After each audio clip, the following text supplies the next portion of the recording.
Pan చేయాలంటే daddy ఇంకొక belt కూడా కావాలా, ఇంకొక కలర్ బెల్ట్ కూడా కావాలా, ఇంకొక కలర్ ప్యాంట్ కూడా కావాలా, కలర్ జాకెట్ కూడా కావాలా, కలర్ బెల్ట్ కూడా కావాలా, కమ్ములు కూడా కావాలా, దానికి చైన్ కూడా కావాలా.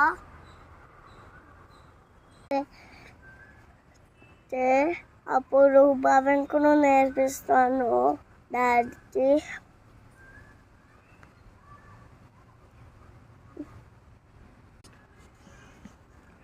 నాకు తెచ్చి నేను భవన్ కూడా నేర్పిస్తాను డాడీ, అందరు కూడా నేర్పిస్తాను డాడీ, అందరు కూడా.